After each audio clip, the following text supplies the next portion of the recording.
Hi everyone and welcome to another episode of Small Talk. I'm Amy, this is my partner Maggie. Together we are ThinkerThemer, and this is the series where we chat about a whole heap of topics. We get questions from all of you, which we love to answer, and then we talk through some filler or shorter games that we've been playing recently. Sometimes some classics as well. Yes. But we always start this series with a postcard update. We've been getting a lot of postcards from all over the world. Unfortunately, at the moment, I believe we can't receive any mail from the US. Yeah, so we need to, there's something going on there. So please don't send a postcard if you're in the US at the moment, because there's a risk it won't make it. But we do have some postcards not from the US this week to cover. Do you want to read one of yours first? Sure, yes. So I'll start with this beautiful postcard that comes from Michael from Innsbruck in Austria. And Michael says, well, I believe it's service, which might be like greetings in Austrian, from Austria to the cutest, in brackets, board game couple on YouTube. I love that there's a qualifier. That's the cutest couple. Well, they're just the cutest board game couple. Yeah, I'll take it. I'll take it, I will though. absolutely take it. That's fine. That's great. Obviously, I'm kidding. But thank you. Amy and Magali Maggie. Such a beautiful name. Why shorten it? That's a good question. Yeah. Why shorten my name? My name is actually Magali. Which is Brazilian, because my dad was Brazilian.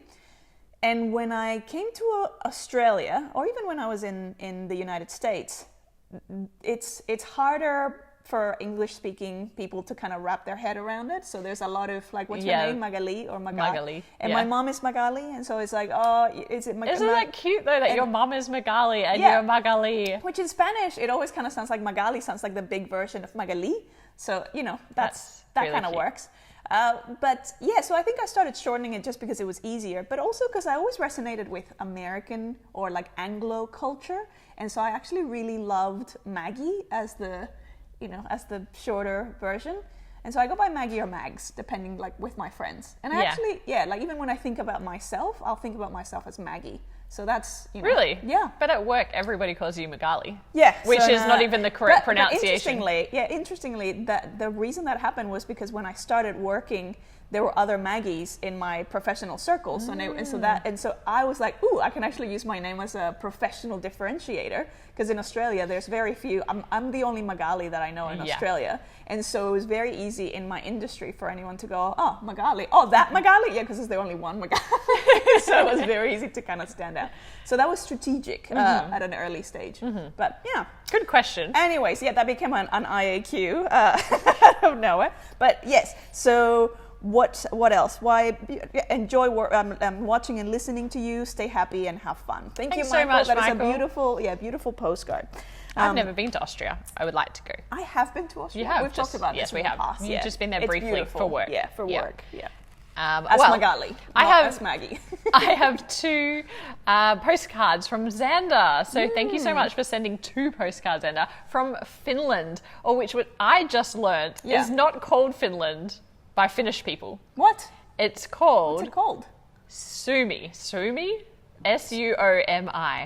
Suomi. Suomi. Yes. Suomi. Yes. Yeah, which Boston's going to do that Boston thing. growling. Yeah. I did not know that's what they referred that's to cool. their own country as, so that's amazing. So I learned that already. But also I learned about this seal, which is on the front of this postcard.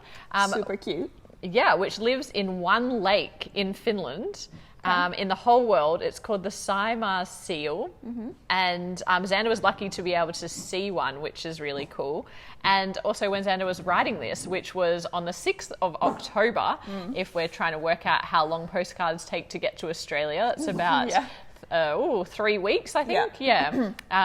Which is actually not too bad. That's not too bad. It's a long trip for this little postcard to do. And Xander was planning to go to Essenspiel, and I imagine went to Essenspiel, so I'd love to hear how your experience was. Yeah. And this other postcard is of some more typically Finnish things. I like also that Xander referred to us as a Maggie.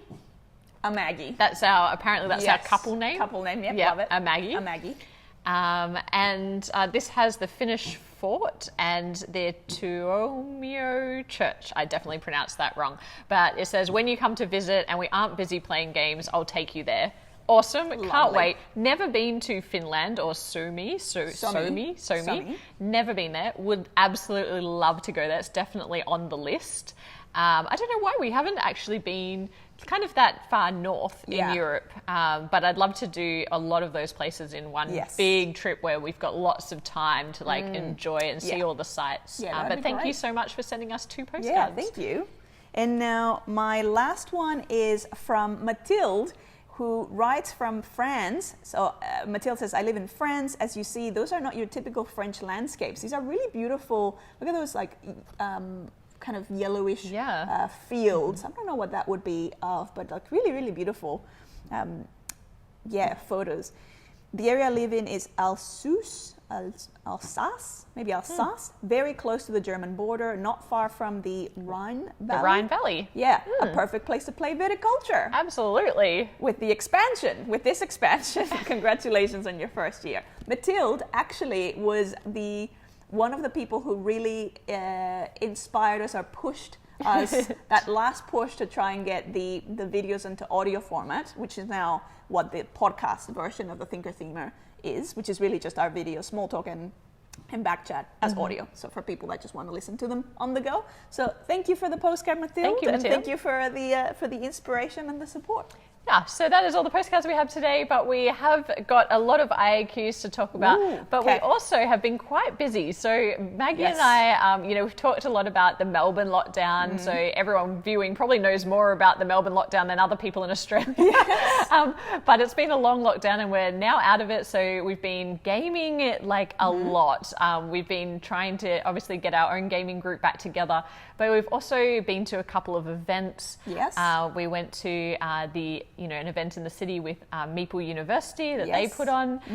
But we also went to a really interesting event just this week gone. We went to a Go club. Yes. So Go as in the very ancient, like oldest game in the world, I think. Book on Go. Yeah. Chinese game, which is a very abstract game. And we have been very lucky to go along and be taught by a very generous viewer, Ralph, who we have mentioned this game a couple of times. We've mentioned Go, we've both wanted to learn it, and every time we mention it on the channel, Ralph is in the comments saying, hey, if you want to learn Go, we have a group in Melbourne, come along. And for so long, it just hasn't worked out. We live quite a far way out of the city. But this time we're like, let's do that. Now that we've got this freedom, let's go. Why not? And let's go. Let's go to Go. And we met this wonderful group of people who meet every Wednesday night to play Go. And we did our best to learn this game. Yeah. What an interesting game.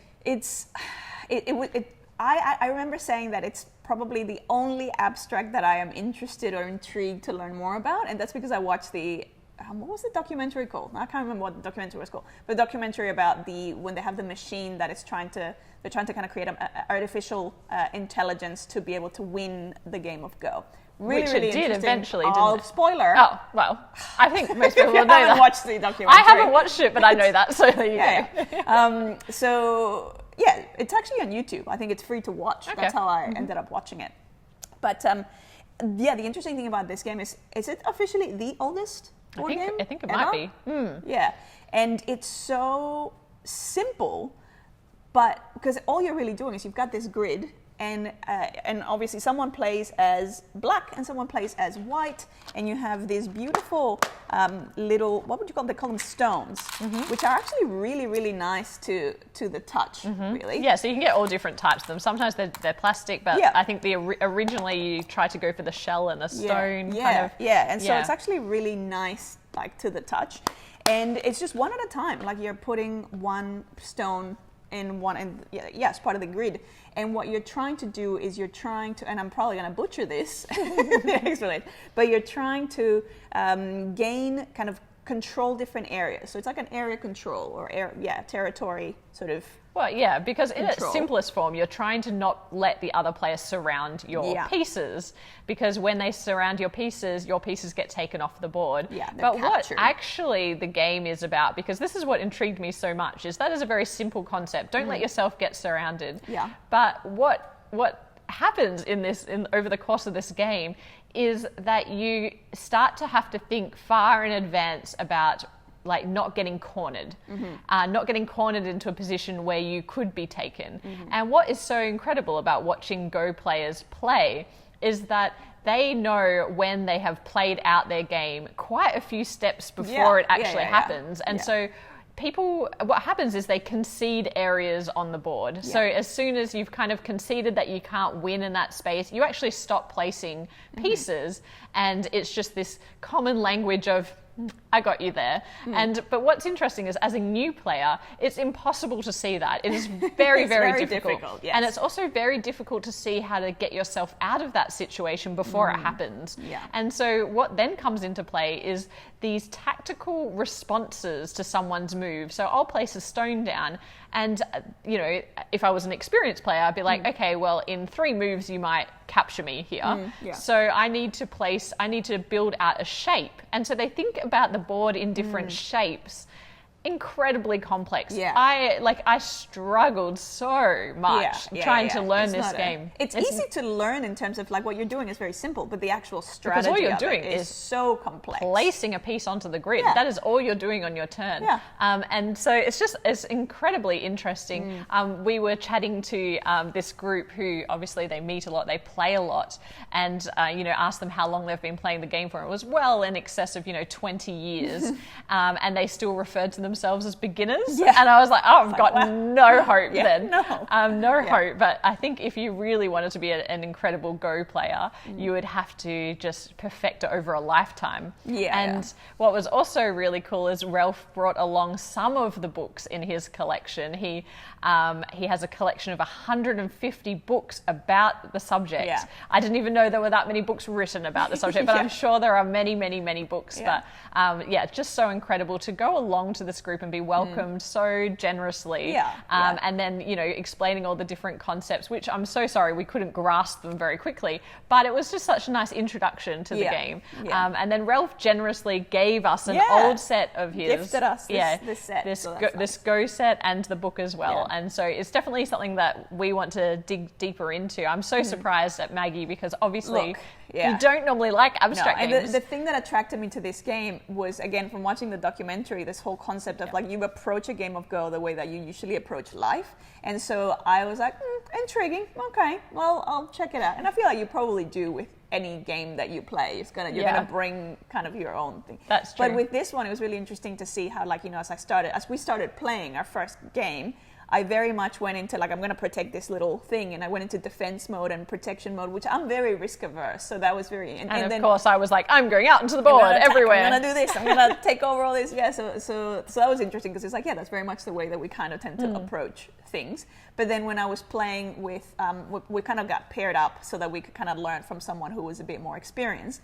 And I would make so many moves that the feedback was that's a very conservative move. Like I always play things very, very safe. And like I try and err on the side of safety. So I was like, I can see how, Whereas I was like, I'm just going to go over there. And I'd be told then that probably wasn't the best move, and I need to defend myself. I need to defend myself. So just have these opposite approaches. These rogue officers or soldiers out there trying to But anyway, so that was a really fun time, and it's just to put yourself out there and try something different. It's interesting because pre-COVID, we probably wouldn't have done that, and pre-channel and everything like that. Like, I know a lot of gamers get social anxiety, and it's something that even like I'm quite extroverted, but walking into a room where you don't know anybody, it's so intimidating. It can be really daunting. And I know that people going to cons sometimes have a similar experience. But if you just have that one anchor point of someone that you know and a welcoming face,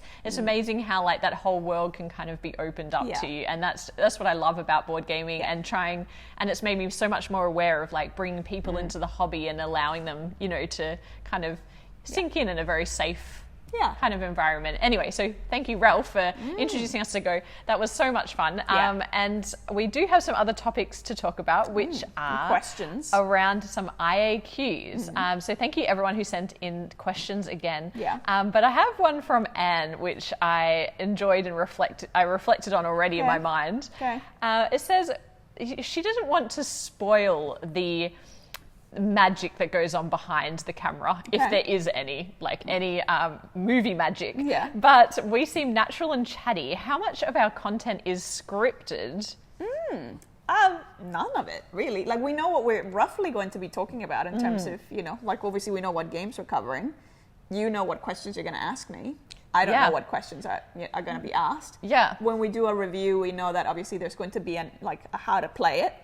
Yeah, we know the sections. So yeah, and then like how it feels. Yeah. But aside from that, it's just no scripting. Yeah. There's no scripting at all, but there is preparation.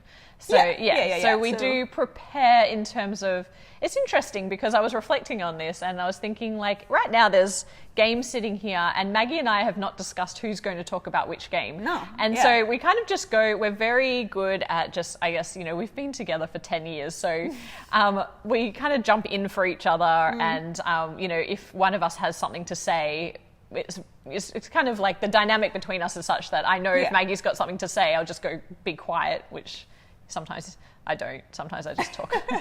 Sometimes I talk a lot. But yeah, so no scripting. No. For a review, I don't actually know what Maggie is going to say. Yeah. I know we've usually spoken about how we feel about the game. So we don't when we're first playing it, but we generally start to talk about it more and more. Yeah. So we know the overall perception, but we definitely don't know in what order we're going to talk about things. We kind of just go with the flow.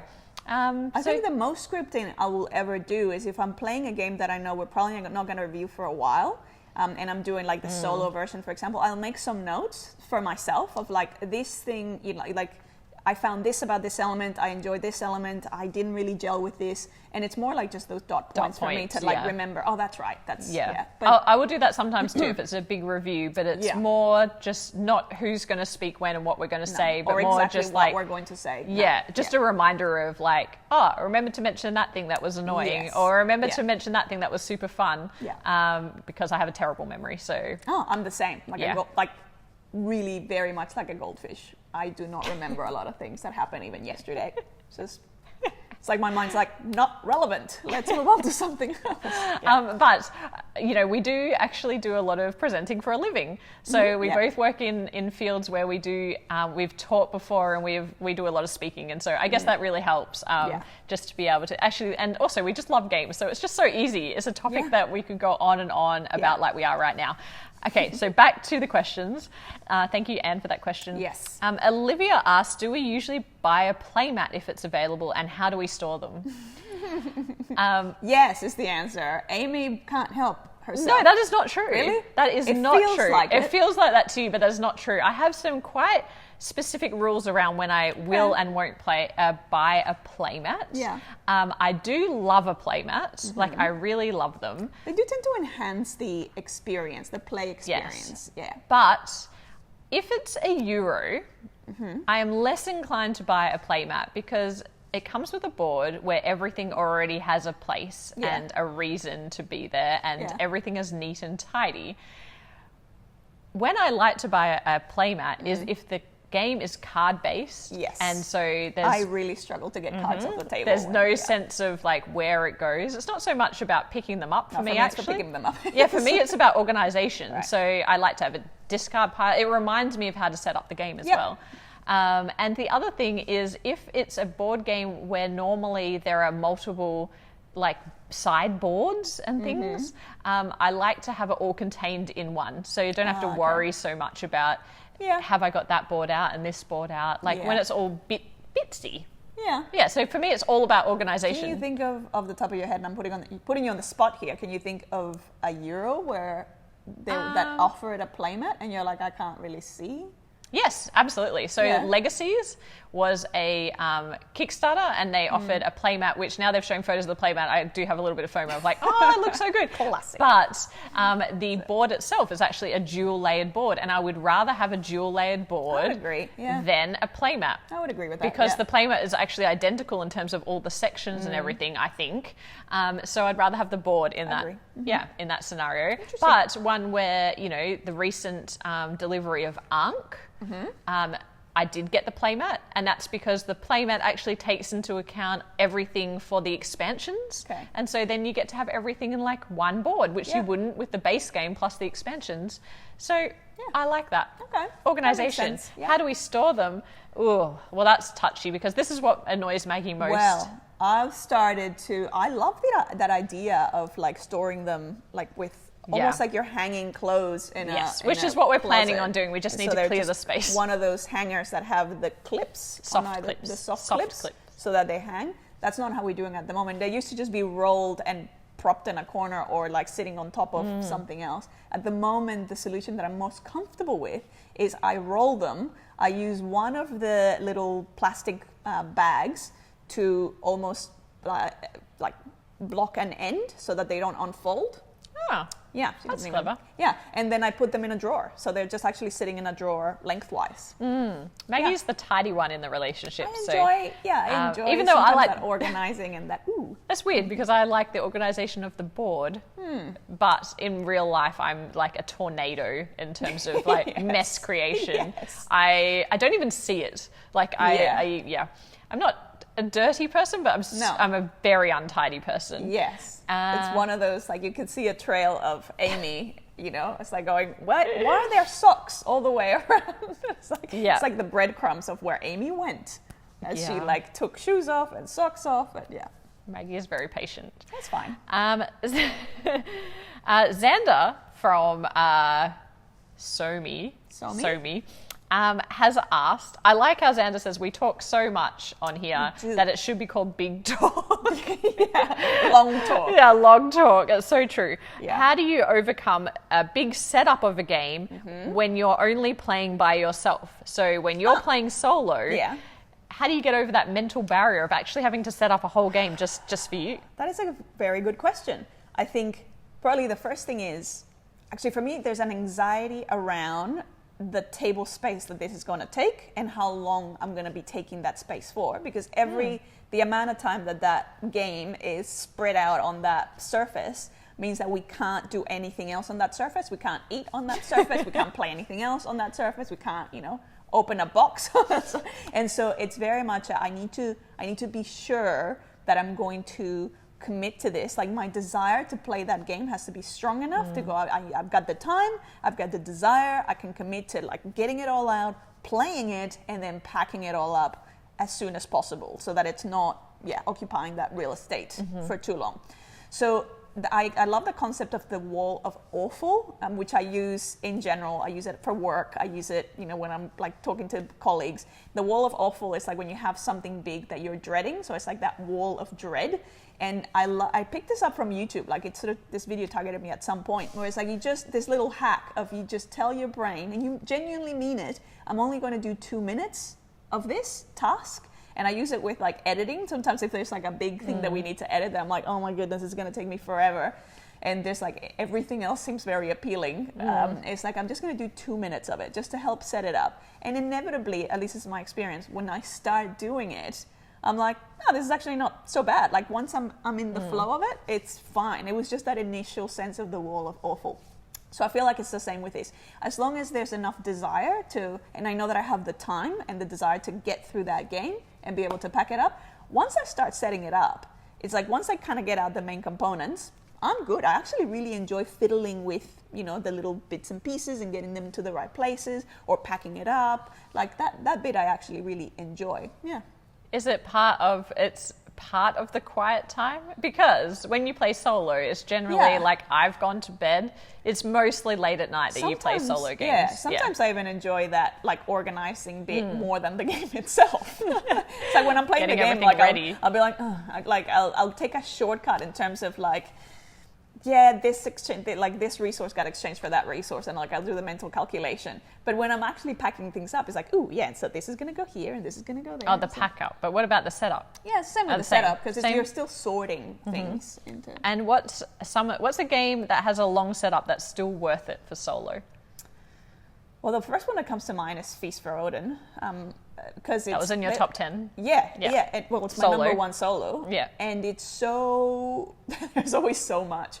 But I like that I've got one of those little, it was actually a friend gifted it to me. It was like one of those 3D printed organizers for all the different tiles. And that does make it easier, because then it's just, pull out these 3 different sections, and then it's almost ready to go. A lot of Uwe Rosenberg, like they have good solo modes, but they are quite like... There's quite a barrier to set up. Yeah, there's a lot of little components and stuff. Like for example, Agricola, I only play Agricola on the app because I can't even begin to, like, you're not really into that sort of stuff.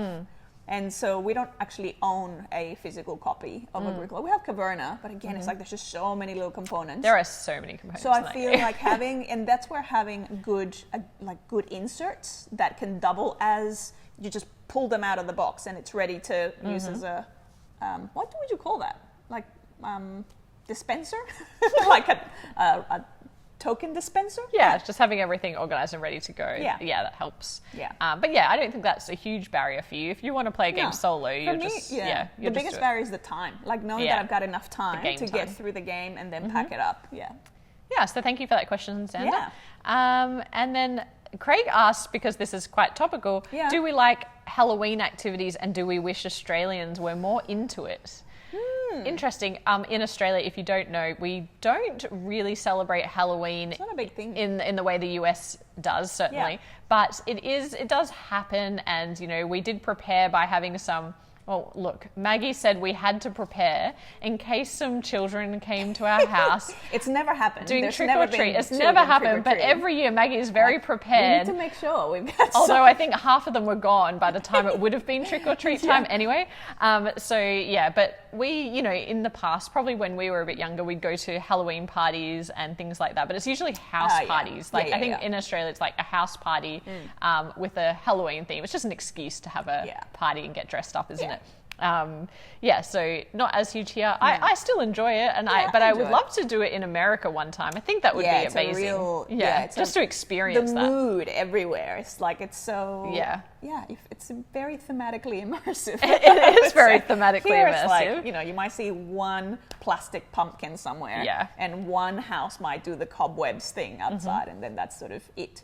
I do remember there was one time where one neighborhood, like I think it's probably more in like some of the suburbs where you have a lot of families with kids, where they might have a string of houses that will kind of set up their own little. That's the other thing is we don't have kids, and so you know, I'm sure there's like a whole other world of what happens at Halloween with school and things. So it is like acknowledged, and certainly if you go to the stores, you can get Halloween themed things. But it's definitely on a smaller scale. Much smaller. Okay, let's get through these questions. There's just a couple more to go. I'm just looking at the time because, you know, big talk, long talk. Long talk. That's the new title. Luke asked, do we have favourite content creators who influenced us? Absolutely. Yeah. Yeah, 100%. And still, there are content creators that influence us and inspire us. I think that's quite different to... I don't know, it's similar and different to like people that we enjoy watching, but then if we talk about who actually specifically influenced us, there's like quite a lot of people, obviously, but there's, you know, I think immediately of Suzanne and Mandy, you know, from the Dice Tower, because it was just nice to have two female voices, you know, looking for the kind of diversity into the hobby when we were, years ago when we started listening to them on the podcast. That was just that in some way probably did inspire us to get more involved because it just showed that it could be done. And that's what's like really special, I think, and that's, you know, I'm just huge fangirls of them both. Yeah, with them, I think for me it was this realization that I could listen to them talk about a game, just audio of it, and because of the way that they would explain how it plays and, you know, how it would kind of unfold. So I could actually see it in my mind's eye and go, I can see that, even though I wasn't seeing any images of it or the play. And then I could even go, I think I would enjoy that, or no, I would hate that. And so that was a bit of a, like, that's great that you can learn about games and you can sort of teach about games without even having them in front of you. So clear and concise in the way they talk about games, which is really such a talent. Yes. And then, you know, other people that inspire me, I used to watch, still watch a lot of Rado, and Richard has this thing where he is just so passionate and so much energy. So much energy, and it's a genuine joy and love of gaming, and that comes through in his content. That's why everybody, you know, watches his content. It's so wonderful and just like engaging, and so that inspires me to like always come at games. And that, I guess it's like one thing to be super like excited about a game, but it's another to try and convey that across camera. And so, you know, it's like about bringing that energy to the actual recording of the review. And so that really inspires me. And then like Ruel Gaviola, who now works a lot with Rado, you know, his Twitch channel really inspired me to think about community and the way that content creators engage with their audience and like can actually create like really deep friendships, and that is something that's so special to us. But there's so many people. Yeah, for me also Rodney and Meeple University, this concept like that I could, and this is, you know, years ago before we even started even talking to them or have any sort of relationship with them, this concept that I could learn a game from watching, you know, these people teach me that game on a video, and then when I'm playing that game, I always have that fond memory. Like I feel like they were there with me, teaching me the game. So it's like I always kind of connect the games to that person that taught me the game. So that for me was quite that's really nice. That you feel like you create this sort of relationship with that person, even though you've never met them and never. Yeah, because they've helped you. So it's like it's quite interesting. They've enriched your life in some way, which is really And then Monique and Naveen, obviously from Before You Play. I think for me, what they brought to my gaming world is like just this authenticity of like being themselves on camera. Like they're so themselves and they're playing, and it's just like, it just is so relaxing. And that is just like a really different energy. Hanging out with them. So that's a completely different energy. Anyway, actually, I'll mention two others. Ooh. So Shut Up and Sit Down and No Pun Included. Yes. Because that concept of having more of like that sketch and humor. So it's like you're teaching about a game or you're giving commentary on a game, but then there's also this whole other piece that's being this other layer of either jokes or a way of highlighting an aspect of the game through comedy, and with No Pun Included, like obviously a lot of it is like so much education, because there's so much like background or sometimes history that I was like, I would have never known that. So which again, that's not something that I think, like obviously we're not into like sketch comedy or doing but even the cinematography, like there are people out there doing incredible things. A lot of the board, there's incredible people out there doing incredible things with cinematography, and every time we see them, or Covray with their photography, there's just so many people to watch. But I think as content creators, it's just so inspiring to be around so many creative people and seeing what other people are doing, and also like being able to carve out our own space as well, and I think that we've been inspired to do that because of these people who have kind of come before us and like broken the mold and you know, made their own thing. So anyway, that is a great question. Thank you so much, Luke, for that. We could go on all day about other content creators. And then finally, just one more. Benjamin asks, are we collectors, or does a game need to be played enough to be kept on the board gaming? Interesting. Which side of the spectrum are we on that, or does it need to be kept in our only kept in our collection if we play it? I think we're both at slightly different ends of that spectrum. Yes, I'm definitely more practical, so I'm the kind of person that will be like, right, so if I can't see a reason for this to ever be played, if we're not playing it and I can't see an occasion to play this, I am very happy to move it on. And that stems, like, I'm fairly well like that with a lot of things, just all possessions. I see myself more of a steward of things, not an owner of things. It's like I will look after them and enjoy them while I have them, but I'm quite happy for those things to move on. And there's two things that probably play into that. I'm going to give, again, long talk. Yeah, more this context, is long talk. More context. Okay. One is my mum was very big on like always just like turning over things in the house and keeping things to like fairly minimal, to the point where I would sometimes, like for example, toys, I would still be playing with them and I'd be like, Mom, have you seen this, you know, particular toy or the doll or toy? And her response would be, if she had already gotten rid of it, it's like, you made a child very happy. Because I'm like, no. So like, I don't want to keep making all these other children happy. I'm still playing with it. So that was part of it. I didn't, like, I actually kind of, as a child, resented that because I was like, I don't want it. Like, I want to keep this thing. But then at one point in my journey, when I had a bit of a spiritual discovery thing, and this is probably for another day, I decided I was going to become a nun, and I got rid of all of my... That's a big story for a whole other day. I got rid of all of my possessions to just kind of go and join the nunnery, and that was, obviously it didn't work out for other reasons. I'm happy for it. Yeah, for obvious reasons as well. But that experience of having gotten rid of everything that I materially possessed was the single most freeing experience of my life, and that completely recoded and rewired the way that I saw material things. And so it was like, that felt so liberating, that from that moment on, every time I would attain things, it was like, it's like, I will use it and I will kind of be grateful for it for the time being, but not feel attached to it. Whereas I'm more of a hoarder.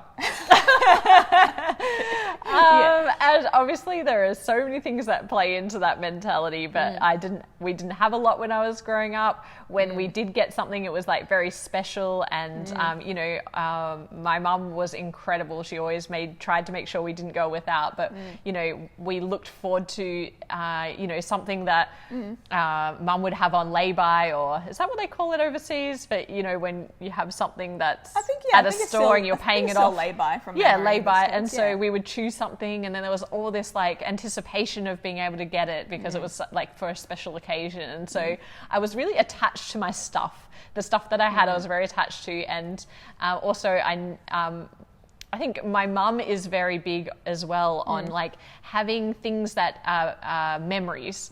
So she loves to keep things that remind her of like times and experiences. Loves to take photos. Yes, it loves to take photos as well. And so when you go to her house, it's like memory central. Like every corner there's something that reminds her of a trip, like something that we bought somewhere, like trinkets and different things. And so that definitely rubbed off on me. I'm very sentimental as well. And so when I go to give something away, I find it really difficult because it reminds me of the person who gave it to me, of the time that I used it, on a trip or something. Like just all these things wrapped up into this one item, or I'm not using it, but I might one day. So whereas to me, it's like it's like, even if I need it one day, it's like, well, I'll just reacquire it at that point. I guess so. That scarcity mentality though that played into that was, so typically I am a big collector, which does translate through to board games, especially prior to getting into content creation. I was far more of a collector than a player actually, and I was always looking for like the rare exclusives and old games out of print. Like that was really a huge part of the excitement. And now we play so much more. It's definitely there is, and because we're getting so many games all the time, that has changed for us, and now it's like, what needs to stay in our collection of the games that we can easily teach, get to the table, and I'm not as attached to the collection as I once was, I guess. That makes sense. But that is a fabulous question. But Benjamin also asks, what do we think of game series that have a common universe? So like the West Kingdom series, or like Merchant's Cove. I enjoy them. I think we're not as good at seeing them through. Like there's a part of me that would love to have that whole collection and like be able to kind of play all of them. But I feel like, I don't know, I get very distracted. I'm like, I like a lot of variety, and like that particular collection, like the West kind of. That's so interesting as a like there's themer. Quite a lot of there's quite a I guess I just love to go into a lot of different worlds as opposed to just staying in the one. But that's what I was going to say. I would prefer them to definitely be different worlds. No, I'm happy with them either way. Well, because for example, in that particular collection, it's like the games feel fairly different. Like they look similar in terms of like the artwork and the aesthetic, but they play fairly differently. Oh, they're extremely different, but I would still rather them be a different world because it's a different game. So I'm like, well, why not make it something different? Like I appreciate that it becomes like a set, but they are so different that I don't think they need to be in the same universe. But then I guess you have characters and things that, there is some consistency around the artwork. And I don't mind it. I feel like it's got its place. So I feel like depending on... I'm not fussed either way, really. Yeah. Not fussed. But I'm not like, I need to have that game because it's in the same universe as another game either. No. I would like to, again, it's more of a, if I like one game of a series in one, like however we want to describe series, it makes me want to check out the other ones in that series. But at the same time, I'm like, I almost kind of feel like, I want to check out other stuff. But if there's a game that you really love, like let's take a game that Maggie's well known for, Obsession. Yes. If there was like another game over here that was like set in that same period. Yes. Of the same artwork and the same designer, do you want it to be Obsession Land or do you want it to be something completely new? Well, it depends, because now it's starting, like in that example, it's starting to feel more like, that sounds like potentially would be more of an expansion. If it's the exact same... No, it's a completely different game. But it's set in the same time or world. Where is it? Derbyshire. It's set in Derbyshire. Derbyshire, yes. It's Derbyshire, but it's a different game. Yeah, that's a good question. I don't know. I feel like because like as you're asking that, I'm like, I would definitely want to check it out. That's the thing, isn't it? I guess part of me that's like, but I'd also be interested in seeing like what else does Dan have to offer. That's true. Yeah, like what, the designer. What other stuff Dan, Hallion, like what else? What else is in this mind? Interesting. And, realm of creativity. So there you go. I guess it does help leverage the success of the previous game to have it in the world of the next, because then you're like, what else is happening in this world? But for me, it's not a thing. Like it's not like sequels. You know how like sequels in Hollywood, it's like, well, this is easy money because it's like, but I never get as excited about sequels as I do about the original. Yeah. There you go. There you go. So thank you so much for those questions, Benjamin. Thank you everybody for sending in questions. If I've missed a question, please repeat it in the comments below and we'll get to that next week. But now let's send us more questions. We always want send us some more questions. Yeah. Let's talk about some games. Yeah. You can start with Inkling. Inkling is a game from Osprey Games, and I haven't seen this around very much, but it is kind of an interesting little party game. So in Inkling, you are trying to make your neighbours, so the people sitting to the left and right of you, figure out the words that you have on a secret card, and at the same time, you are trying to figure out your neighbours' words as well by writing them down on a piece of paper. But what's interesting about this is every player is given these letter cards that are quite abstract. Or they're made up of little pieces. So you might have, for example, an E, but instead of like it being a cursive E where it's all one shape, it's like lines that make up the letter E. So a straight line and then 3 lines, and they have gaps in between them. And that's important because you might not want to use this card as an E. So on your turn, you're going to have a number of cards in your hand which increases each round. And what you're trying to do is spell out the words that you have on your secret card in front of you on the table.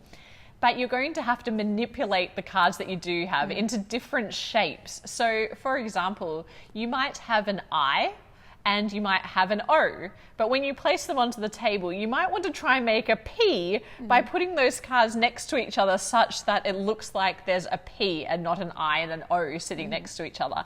Likewise, for the E card, you might turn it up to be a W or you might turn it down to be an M and use it in different ways to try and communicate the words that are on the card in your hand.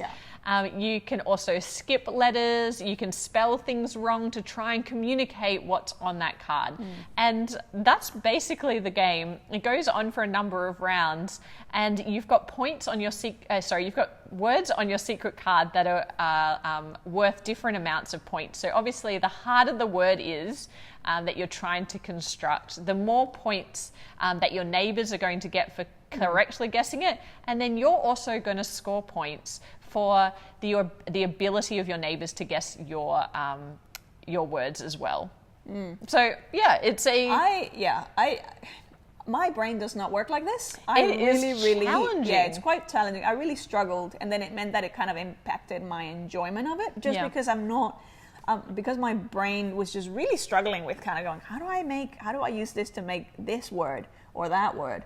And I also just in general, I don't tend to resonate with word games. So there was like 2 strikes in terms of, the people around us, because we played it with friends, like they were really enjoying it. Yeah, so it plays 3 to 6 players. Yeah. And it's so easy to teach, but it's like very difficult. It is a weird way of like using these shapes to create words is just such a fun idea. And what I loved about this game is, well, first of all, I thought it was very clever, but what I loved about how it played out was that not only were we trying to work out our neighbours' words, but everyone stood up and was walking around the table and looking at other people's words and be like, oh, I know what that is. Even if they had no points writing on it because they weren't their neighbour, they were just like, oh, that's really clever. Oh, like that's so funny the way that you did that. And I love games like that. I'm all about like social interaction.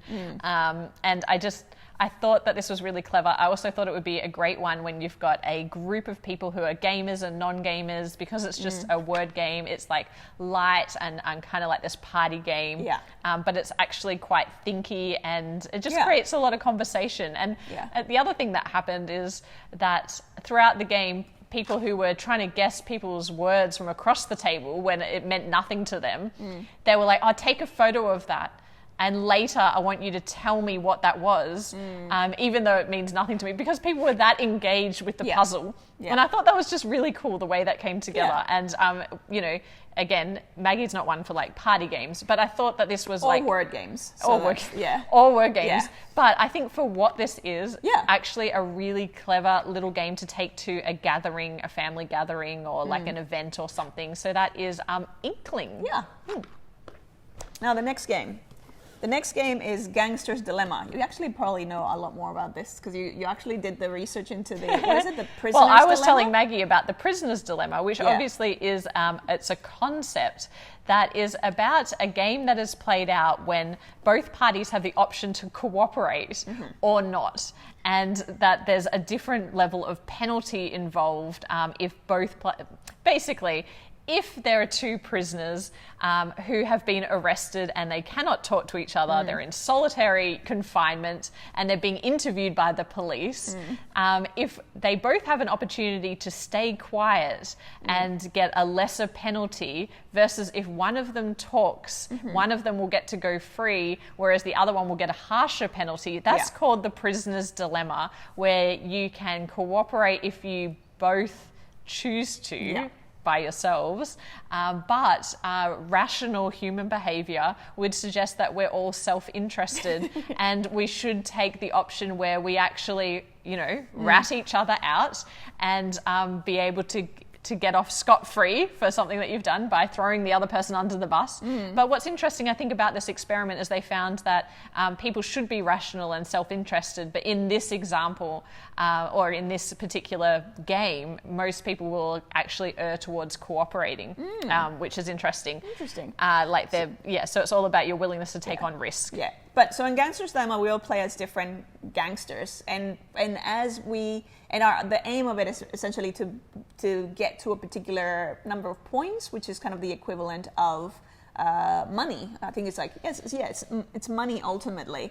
Along the way, you're also going to be going to different locations and having a bit of a heist, I guess. So sometimes it's going to be about jewelry, sometimes it's going to be about art or bootleg liquor, and again, it's depending on the location that you go to, everyone kind of decides in secret where they're going to go. There's going to be a police person that's going to be shifting around, so the police role will be moving around.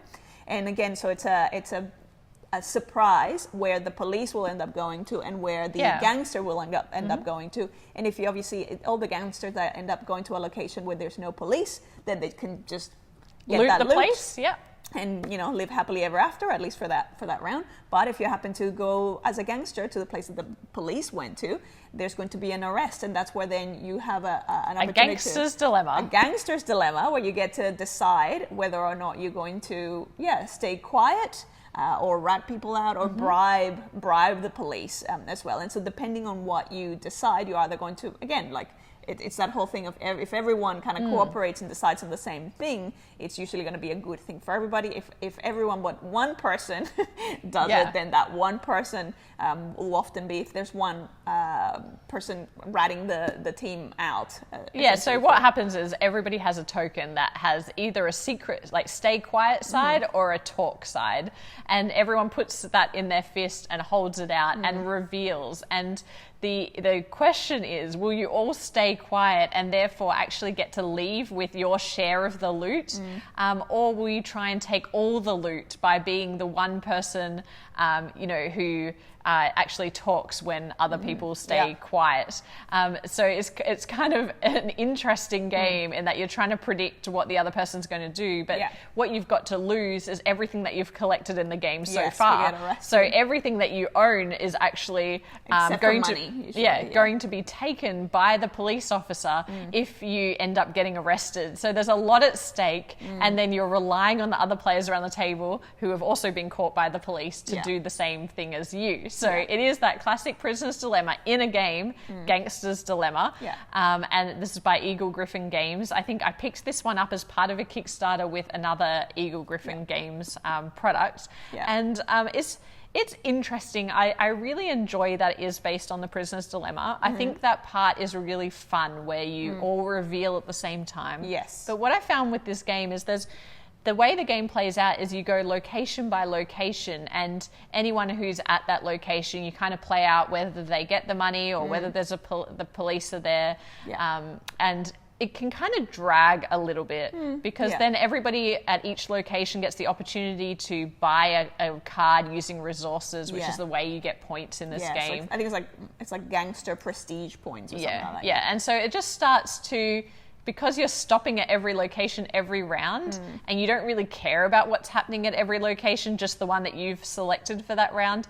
For me, at a full player count, it just feels like it drags a little bit. Like it kind of overstayed its welcome a little bit. I thought it was, again, like I'm not really, I don't tend to enjoy kind of big party games because they tend to be, like from a strategy point, they tend to be more light and more about the reveal and the surprise and the incidental laughter that you might get because of something happening. And so I enjoyed it okay. I felt like it was fine for what it was. I didn't actually feel that sense of drag as much. Yeah, so I wasn't as I guess it's because like when it's a party game, the whole game is a bit of a drag for me. So it's like it wasn't any more of a drag. I just wish it went a bit faster because actually I enjoyed the engagement level that everybody had with this game, and I think our friends had a really good time with it. I think they enjoyed it. Yeah, but for me it was a little bit long with not enough strategy. So but really interesting that it is based on that prisoner's dilemma concept. So that is Gangster's Dilemma. Next game. The next game is called Winter Queen. Now, Winter Queen, this is a game that, again, it has an interesting theme for a game that's really ultimately quite abstract. Very abstract. Almost like the theme could have been anything, but let's kind of give it a whirl. In Winter Queen, you have this almost Frozen-like Elsa-style queen of winter who can actually turn there's all these wizards as well living there. You're going to be like, what wizards? So we're actually playing as wizards, are we? wanting to impress the queen by creating all these different spells with these crystals that the queen has actually turned, like essentially ice or snow, into these colored crystals for the sake of it feels more. It's like a festival thing, and so we have all these different spells. We're going to be able to kind of cast all these spells with the crystals, and then whoever does the best job at casting all these spells and getting points from that is going to be like the wizard who's the winner. Right. The way it actually plays out is do you want to explain? Yeah, sure. So, I mean, this game, I'm going to speak completely in abstract terms, of course.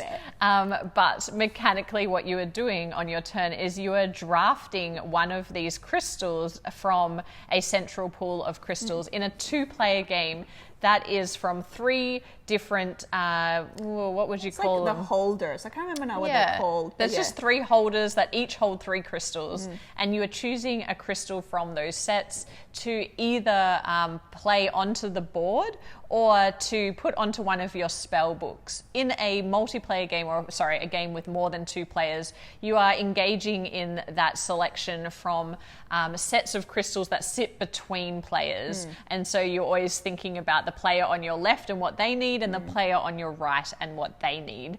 But what's interesting about this game is really all about that crystal selection and whether you're going to contribute to the central board, because on the central board there are different areas that are different colors, and there's, I guess, everyone is placing crystals onto this board to try and create abstract patterns, or to, I guess, leverage the placement of those crystals to score the spell books that they have in front of them. Yeah. And what's really interesting about this game is that the spell books that you're collecting, basically when you place a crystal into a certain area of the board, it allows you to take the top spell book from that area of the board. And at any one time you can have 3 spell books in front of you. And these spell books are going to have objectives on them that are going to be things like, you're going to get points for the number of the coloured crystals that are like around the outside of the board, or ones that are adjacent to a particular colour of crystal on the board, or how many different colours of crystal you can get into a row. And the way that it's activated though is you need to take a crystal from the supply and place it onto the spell book, which tells you which colour is going to score for that condition. So in a very basic example, if I was to take the yellow crystal and place it onto a spell book that had the little spell on it about the crystals around the outside of the board, it would mean that I would score 1 VP for every yellow crystal around the outside of the board. But where it becomes interesting is, do I place that yellow crystal onto the board, which actually will like I could put it around the edge to give me 1 extra point, or am I going to now commit to that as being the yellow crystal is going to score around the edge of the board? And so it just creates this like really fascinating and high degree of tension between what you want to score, where you want to put crystals, but also importantly what your opponents are doing. Because the whole time, and I know Maggie, who typically doesn't look at what I'm doing in a game, was very acutely aware of what I was going to score and nabbing a crystal before I needed it. Sometimes I would do it and you'd be like, oh, that's me. And I'm like, I genuinely had no idea. But other times you would do it like this. Yeah, there was one time I'd be like, I know that you need this. And some other elements of the game is that when you decide to score a spell book, you actually get the opportunity to remove a crystal from the board. So then you can also mess with other people's strategy as well, or their scoring conditions.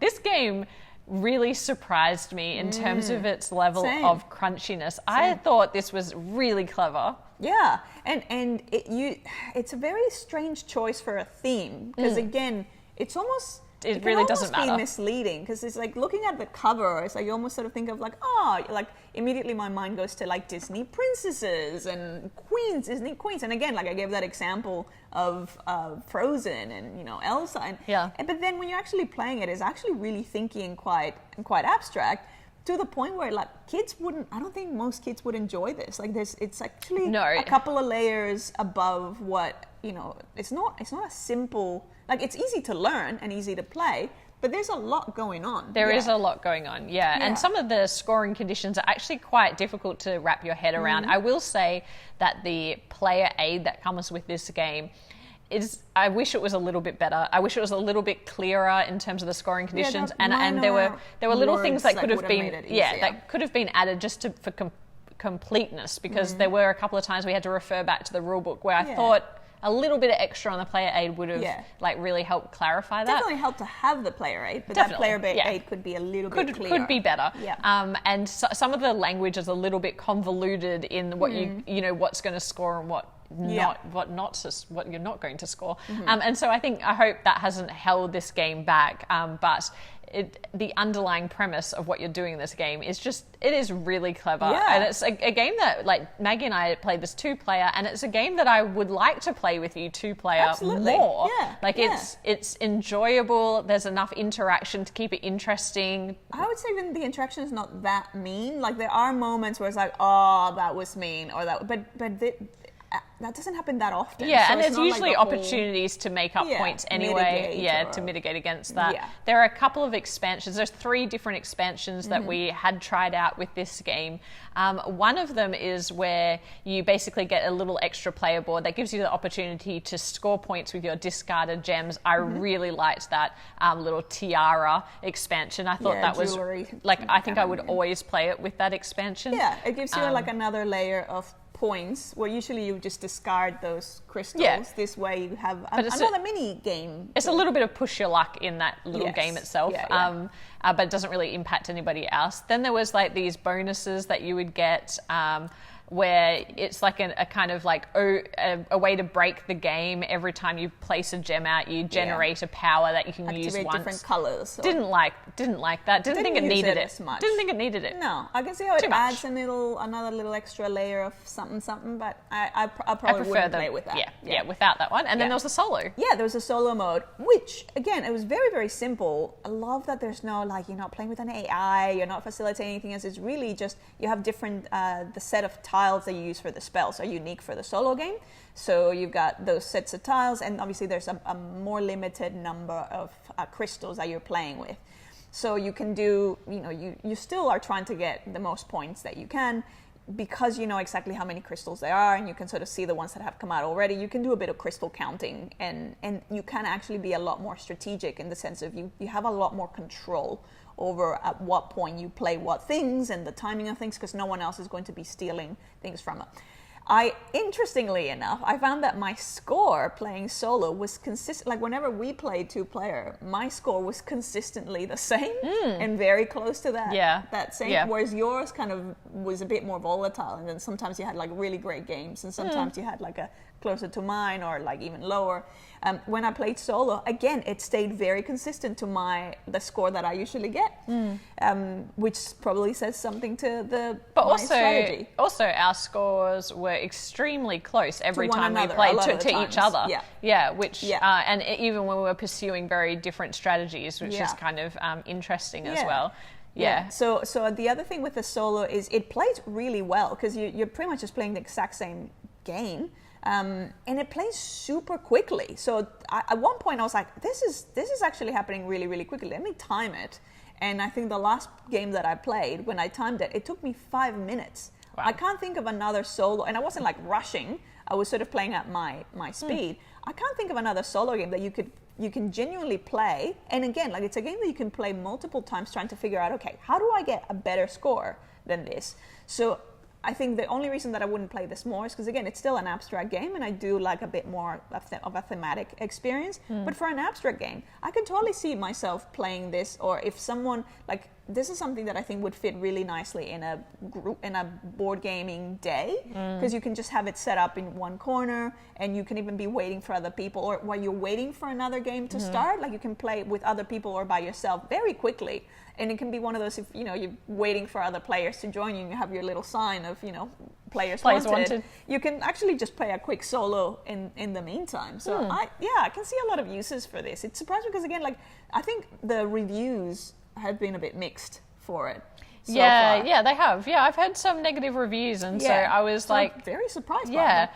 I enjoyed it. I really enjoyed it too. I think it's the core puzzle is really, really clever. There's a lot of built-in tension, and if you like that kind of tense, close scoring experience, it actually generated a lot of AP for me. I was like, which gem and what am I going to do? So really enjoyed Winter Queen. That is the second abstract game that you, just for the record, that's the second abstract game that you said you'd be willing to play more of in one video. What is happening? What is happening? Who are you? I am becoming... Who are you? Someone else. I love this game. I want to talk about this game because this is a game that I guess was put onto a lot of people's radars, including ours, by Shut Up and Sit Down. And, sometimes I love their party games and other times I don't. In this case, I could not agree more with their assessment. I really, really enjoyed this game. And you don't like party games, but this is one that really appealed to you as well. And let us tell you why. So in Dream Crush, you are... Basically, it's a dating show. It's a dating show, and there are going to be 3 suitors that are going to be revealed at the start of the game, and they are going to be the suitors for the whole game. So there's just a diverse range of people that are going to be put up in kind of like on a little standee with an image of who they are. And, you know, if your friends are ones to judge by the cover of a book, then they might choose to date one of them according to, you know, how they first appear. But what is interesting about this game is that throughout the course of the game, there are going to be cards that reveal more about these potential dates. So you have 3 people, and over every round of the game, you are learning one more fact about this person. But what you are doing each round is you are trying to predict who your friends are going to date out of the 3 potential people, who they would pick. And why this game is so clever is that I might say, oh, okay, well, that looks like a very lovely person that Maggie would like to date. And then that person might reveal something about themselves, like they love vintage cars. And every weekend, they spend their weekend at a vintage car show. And then for the next round, in my mind, I'm thinking, will Maggie still date that person, or will she change her preference? And so on each round, you are writing down your own preference, so who you would date out of the 3 people, and then all of your friends are trying to guess who everyone around the table will date based on this new information. So, for example, it might be something positive. So one of the people might own a jacuzzi, and that's the new piece of information. And what was really funny about when we played this with our friends is like having that piece of information, or the one about the cars. It's like, well, which one of our friends actually really loves cars and wouldn't mind doing that every weekend, and therefore might actually switch to dating that person, versus who was already saying they were going to date that person and now has decided there's no way, off-putting. There's no way I'm spending my weekends at a vintage car show. One of the other suitors now has something that's even more interesting to that person, so they might kind of sway their preference. And so really this whole game is about how well do you know your friends. If someone is a heavy snorer, is that going to turn off your friends? Or if someone like has all of their vacations with their entire family, is that enough to turn off your friend? So it's about knowing what annoys your friends and what they're attracted to. And it's just, it was so much fun. We laughed so much playing this game. I feel like I learned a lot about, I learned even more about our friends. And what was really funny is some of your friends, what you thought they would be into or not. Surprising. Was really surprising. And so it's kind of less about the game itself and just more about like the chatter around the table. It's entirely about the chatter and the discussion and the like assumptions that you're making, which is the other thing that I'll say is like, this is not a game that you want to play with strangers. It wouldn't make any sense, because you're just kind of making assumptions, and you're like, oh no, that's. And then it's actually kind of weird, because then you're like, you look like someone who wouldn't mind doing this, and that's strange. Potentially insulting or confronting. And the other thing that I'll say is like, obviously it's called Dream Crush, but it doesn't, because obviously there's a variety of genders that are being represented or like shown. It's like, for a lot of, obviously with our friends, like a lot of them are in same-sex relationships, but even then, like the appeal of the individuals is so much more beyond. It's not just like, well, but they're a woman. I will only date the women. No, it's almost like, who would you friend date? Like, who would you want to hang out with more? Who would you want to spend that time with? And because the layers of the people just get more and more and more, it actually becomes the point where, you know what? I would be much happier living with this man than I would with that woman. So, so even though that's not my preference. Yeah, you can even see it as more like, who would you want to hang out with? Who would you be keen to like spend more time with? Not necessarily a romantic relationship. Yeah, I'd say it's like even like a friendship thing.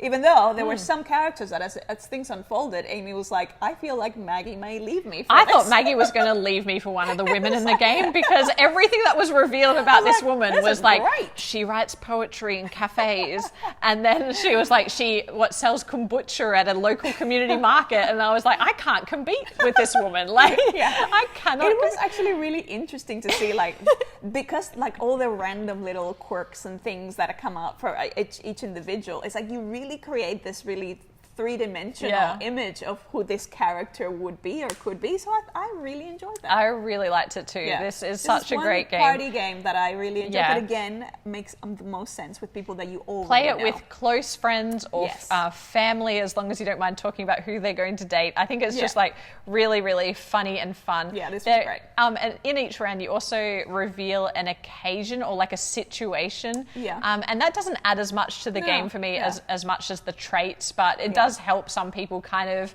think about situations where that quirk would come into play. So I think it will be helpful for some people to kind of like bring the characters to life. But that is a game that we really enjoyed, Dream Crush. Yes.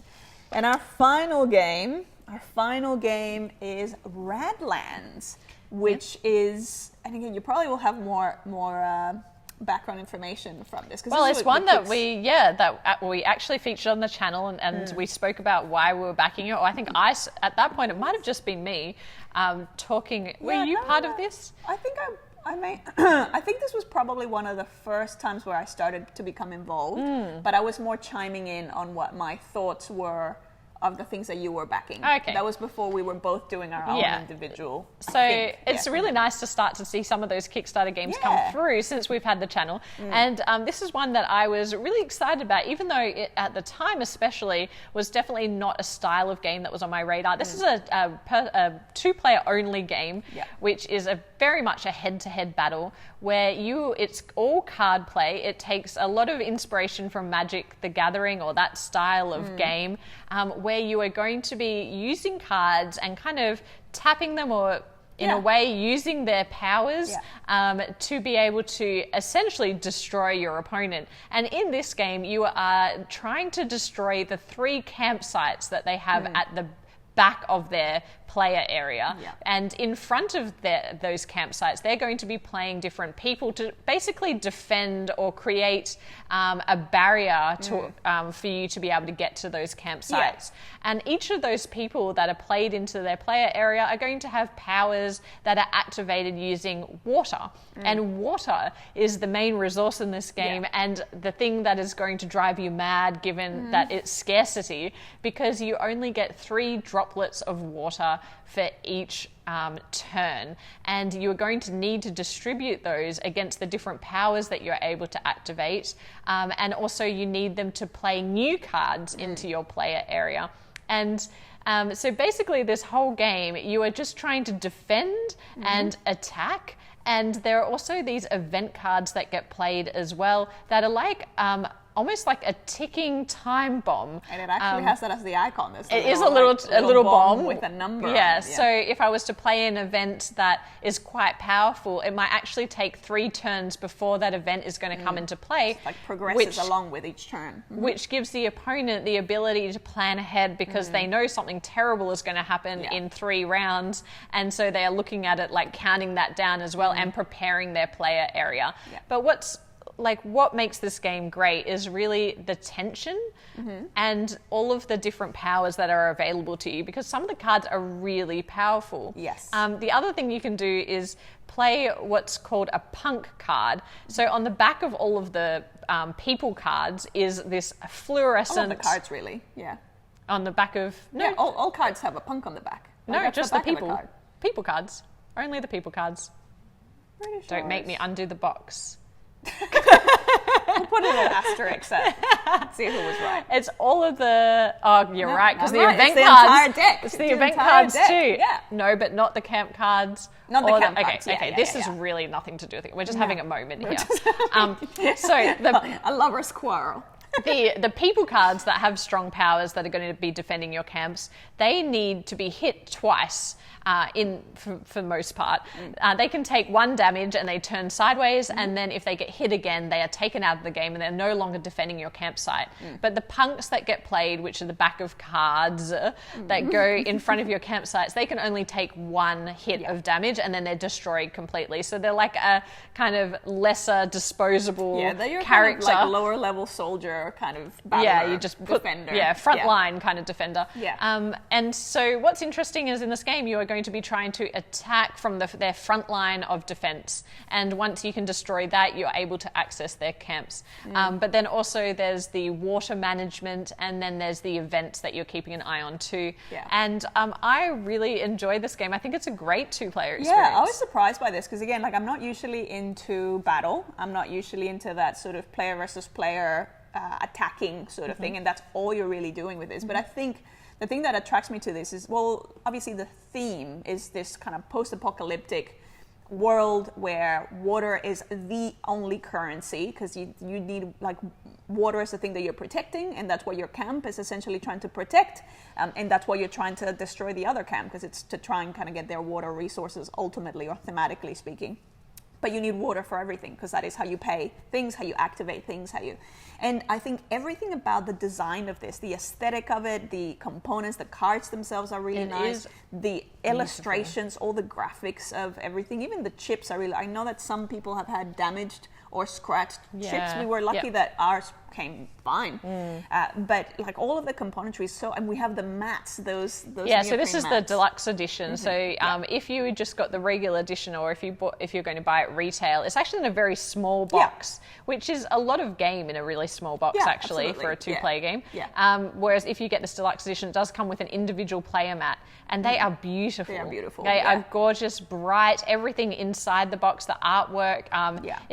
It's really refreshing to see something so different in terms of like the illustration, the style. Yeah, I agree. And I think it's the aesthetic of this game and the table presence and the feel of it. Actually, even though I'm not usually into that type of theme, it's enough to get me engaged and to get me kind of going, oh yeah, let me try this, let me try that. The whole thing of, you've got multiple ways of using the card. You can junk the card, which essentially discard the card for the benefit of the top, which means that it doesn't cost you any water, but then you can activate other things. You can be spending water, like, to draw more cards. I enjoy there's that element of almost like gambling, of going, oh, I'm going to spend my water and see what I can get, like see if I can get something that then I can junk and use in that way. So yeah, the card play is really interesting. It's a game that's going to reward players getting to know the deck a lot better, as all these card games do, but understanding the potential powers that are in there. Like at the moment we've been playing it quite a lot, but like the events are sometimes still new to us, and we're like oh my goodness, that is going to be bad. Or like super powerful characters, and being able to anticipate and defend against that takes a bit of learning of like what are going to be the best ways to defend. Yeah, it's certainly a game that is going to, absolutely agree, it's going to get better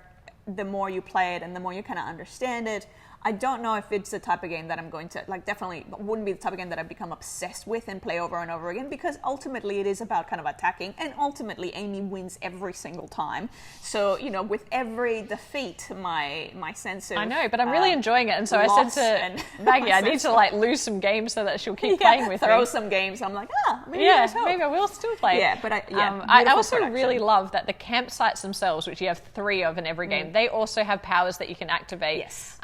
And obviously they are the things, like, they're kind of your anchor in your game, because the people can be like kind of destroyed and you're adding your people. And so in the beginning of the game you get 6 cards and you draft 3 of those to be the 3 that you're going to be protecting. And I really like that. I like that those basically your base game is changing with every match. There's a lot of those camp cards. So you'll have a lot of variety in terms of like the setups of the games, and there's, I also enjoy with those camp cards, there's the balance between the power that they give you and how many cards they allow you to start with. So some of those camp cards are not going to be very powerful during game, but they might allow you to start with 2 extra cards. So I was like, ooh, this is really good. And extra cards are everything in this game. They're so, I think there's a lot of, it feels really elegant in terms of like the amount of game that they've managed to compress into this very beautiful package. Love that game. That's Radlands. Radlands. There you go. And so that's the 5 games. We've been fortunate to get, as you can see, some more party games to the table, because we've been able to have more people around our table, which has been really exciting and just fun to like get some games to the table that just generate that laughter that we've been missing so much. It's so interesting how different, like the dynamic feels so much different when there's more people involved. Like I find that I'm even and less competitive, because I'm more about like then I shift into this like teaching mode, or this whole like I want people to have fun and I want to just share. And so that's been really nice. It has been really nice. Yeah. So that is everything for this episode. Thank you all so much for watching. We will be back with more board game reviews this week. If you haven't checked out our review of Shazin, which launched last week, check out that. That was a really interesting, again, political game with a lot of discussion around the table. Another surprise in terms of the way that it played, and was not at all what I expected in a good way. Yeah. Keep an eye out for our Tapestry new expansion, Arts and Architecture review, which will be dropping this week, along with our thoughts on Tapestry, the base game that we have been playing absolutely non-stop for months. So we have a lot to say about that. Keep an eye out for that. But otherwise, we'll be back with Back Chat next week and more videos soon. But thanks everybody for watching, and we will talk soon. Yeah. Bye for now.